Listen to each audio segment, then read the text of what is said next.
বনী ইসরাইলের ৩ লোক যারা আটকা পড়েছিল গুহার মধ্যে, তারাও দোয়ার মাধ্যমে মুক্তি পেয়েছিল। বিশাল পাথর এসে যখন আটকে দিয়েছিল গুহার দ্বার, তখন তারা আল্লাহর কাছে আকুল চিত্তে দোয়া করেছিল। সেই দোয়াগুলো আল্লাহ সুবহানাহু ওয়া তাআলা কবুল করে নিয়েছিলেন এবং তাদের মুক্তি দিয়েছিলেন বন্দিদশা থেকে। আসহাবে কাহফের সেই যুবকেরা, তারা চারপাশের ফিতনা থেকে বাঁচতে আল্লাহর কাছে আশ্রয় চেয়ে দোয়া করেছিল। আল্লাহ সুবহানাহু ওয়া তাআলা তাদের দোয়াও কবুল করেছেন। সুদীর্ঘ একটা সময়ের জন্য তাদের তিনি ঘুম পাড়িয়ে দিলেন, হেফাজত করলেন তাদের ঈমানের। এই কথাটা সন্দেহাতীতভাবে সত্য যে আল্লাহ সুবহানাহু ওয়া তাআলা আমাদের দোয়াগুলো শোনেন। শুধু আমাদের নয়, যদি কোনো কাফিরও হৃদয়ের গভীর থেকে আকুল চিত্তে কোনো কিছু চায়, দুনিয়াবি কোনো বস্তু, আল্লাহ সুবহানাহু ওয়া তাআলা তার দোয়াও শুনেন। একজন কাফির যে আল্লাহকে অস্বীকার করেছে, কিংবা একজন মুশরিক যে বহু ইলাহতে বিশ্বাস করে বসে আছে, গভীর বিপদের সময় কিংবা অতীব প্রয়োজনের তাগিদে সে যখন হৃদয়ের গভীর বন্দর থেকে আল্লাহর কাছে সাহায্যের জন্য ডাক হাঁকে, আল্লাহ সুবহানাহু ওয়া তাআলা তার ডাকটিও শোনেন এবং তার প্রয়োজন পূরণ করেন। আল্লাহ সুবহানাহু ওয়া তাআলা যদি একজন কাফিরের, একজন মুশরিকের দোয়া কবুল করেন, আপনার ও আমার দোয়া কেন তিনি কবুল করবেন না?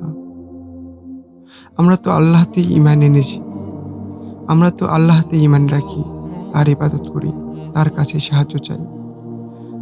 আপনার আমার চাইতে বেশি হকদার তো একজন কাফির কিংবা একজন মুশরিক হতে পারে না। তাদের দোয়া যদি কবুল হতে পারে, তাহলে নিশ্চিত আমাদের দোয়াও কবুল হবে। তবে কোনো কিছু হওয়ার আগের শর্ত হলো সেটা শুরু করা। আমরা যদি দোয়াই না করি, আল্লাহর কাছে নাই চাই, তাহলে কবুলের আশা করব কিভাবে? ফসল পেতে হলে তো মাঠে বীজ বুনতে হবে। বীজ না বুনলে ক্ষেত থেকে যেমন আগাছা ব্যতীত কিছু পাওয়া যাবে না, দোয়া না করলে জীবনে হতাশা ব্যতীত আর কিছু লাভ করা সম্ভব নাও হতে পারে। আমাদের উচিত নয় দোয়া করা থামিয়ে দেওয়া। আমাদের এই বিশ্বাস রাখতে হবে যে আল্লাহ সুবহানাহু ওয়া তাআলা অবশ্যই আমার দোয়া কবুল করবেন।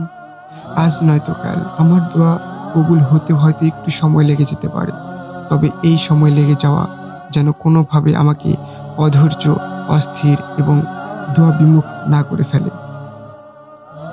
আমার দোয়া আল্লাহ সুবহানাহু ওয়া তাআলা কেন কবুল করবেন না, যেখানে তিনি অভিশপ্ত ইবলিস শয়তানের দোয়া পর্যন্ত কবুল করেছেন।